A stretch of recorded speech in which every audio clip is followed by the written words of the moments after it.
الحمد للہ وکفا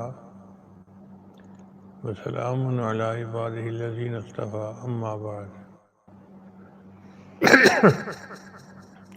اعوذ باللہ من الشیطان الرجیم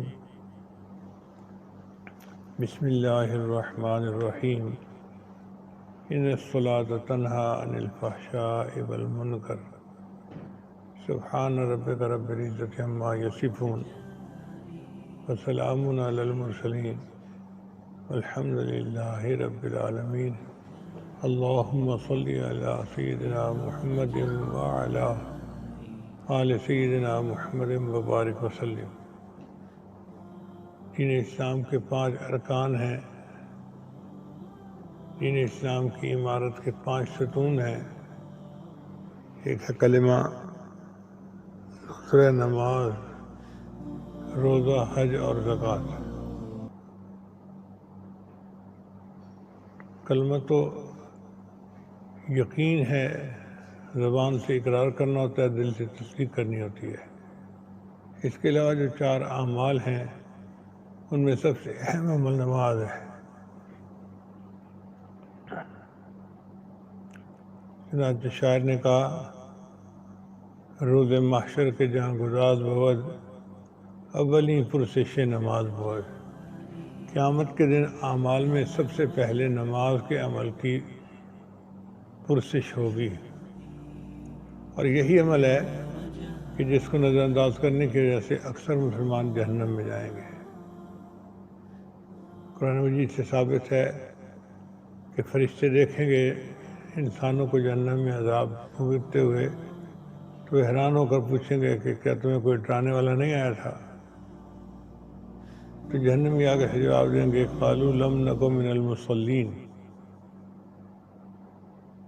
کہ وما سلککم فی سقر، اس جہنم میں تجھے کن چیز نے ڈالا؟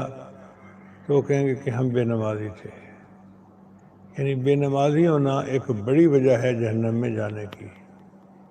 چنانچہ نبی صاحب نے فرمایا کہ اسلام اور کفر میں نماز کا فرق ہے۔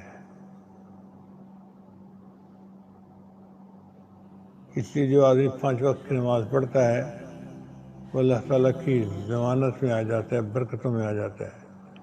ایک حدیث مبارکہ میں ہے کہ جو شخص فجر کی نماز باجماعت پڑھتا ہے، اللہ تعالیٰ اس کے سارے دن کے کاموں میں مدد کا ذمہ لے لیتے ہیں۔ اب آپ بتائیے کہ اللہ رب العزت جو مالک الملک ہیں، جو مسبب الاسباب ہیں، جب وہ ذمہ لیں تو پھر زندگی میں کیسی برکتیں ہوں گی۔ اس لیے نماز کی بہت اہمیت ہے، مگر دیکھا یہ گیا ہے کہ آج کل نماز تو بس جیسے مرغے کی ٹھونگیں ہوتی ہیں، ٹکرے مارنے والی بات ہو گئی۔ آتے ہیں اٹھک بیٹھک کر کے ہم چلے جاتے ہیں، جو نماز کی اصل روح ہے وہ حاصل نہیں ہوتی۔ اس نماز کی اصل روح کو حاصل کرنے کے لیے مشائخ کی خدمت کی ضرورت ہے۔ چنانچہ ذکر و سلوک کا بنیادی مقصد ہی یہی ہے کہ انسان کی نماز بن جائے۔ شیخ اسماعیل شہید رحمۃ اللہ علیہ جب اپنے شیخ سید احمد شہید رحمۃ اللہ کے پاس آئے تو شیخ نے پوچھا کیسے آنا ہوا؟ تو حضرت نے آگے سے کہا کہ حضرت میں آپ کے پاس اس لیے آیا ہوں کہ مجھے آپ صحابہ جیسی نماز پڑھنی سکھا دیں۔ تو یہ جو شوق ہے نا کہ صحابہ جیسی نماز پڑھنی آ جائے، میری نماز سمر جائے، اللہ تعالیٰ سے مانگنے کا طریقہ نماز ہے۔ جس کی نماز سمر گئی اس کو اللہ سے مانگنے کا طریقہ آ گیا۔ آپ یوں سمجھیں کہ خزانے کی کنجیاں اس کے ہاتھ میں آ گئیں، جب چاہے خزانے کا دروازہ کھول لے۔ اس لیے 5 نمازوں کی بہت اہمیت ہے۔ اب یہاں سوال پیدا ہوتا ہے کہ اللہ تعالیٰ نے 5 نمازیں کیوں فرض فرمائیں؟ 7 ہوتی، 10 ہوتی۔ تو علماء نے لکھا ہے کہ اس میں حکمت یہ ہے کہ انسان کے 5 حواس ہیں جن کو حواس خمسہ کہتے ہیں، جس کی بنیاد پہ وہ زندگی گزارتا ہے۔ دیکھنا، سننا، سونگنا، چکھنا، چھونا۔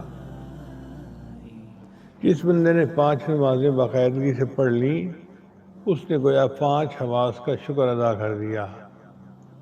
اس لیے اللہ نے 5 نمازوں کو فرض فرمایا۔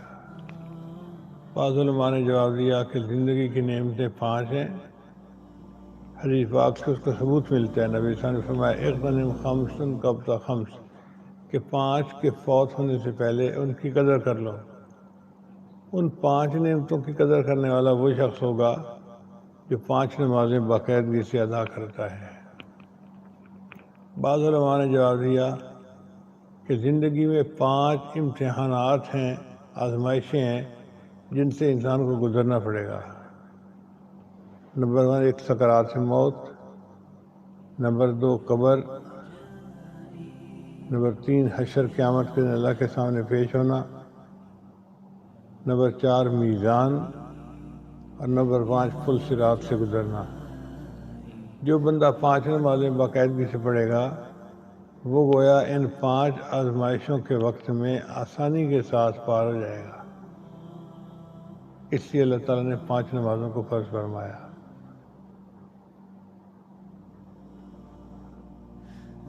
اب سوال پیدا ہوتا ہے کہ فرض نمازوں میں رکعتیں ہیں 2، 3 اور 4۔ یہ رکعتیں اللہ نے ایسے کیوں بنائیں؟ کوئی حکمت ہوگی؟ تو علماء نے جواب دیا کہ جی ہاں، اللہ تعالیٰ نے فرشتوں کو پیدا کیا، اولی اجنحۃ مثنی و ثلاث و رباع، ان کے 2 پر بنائے، 3 پر بنائے اور 4 پر بنائے۔ تو جس طرح فرشتوں کو اپنے پروں سے جسمانی پرواز نصیب ہوتی ہے، مومن کو نماز کی ان رکعتوں سے روحانی پرواز نصیب ہوتی ہے۔ اس لیے نبی صلی اللہ علیہ وسلم نے فرمایا الصلاۃ معراج المومن، کہ نماز تو مومن کی معراج ہے۔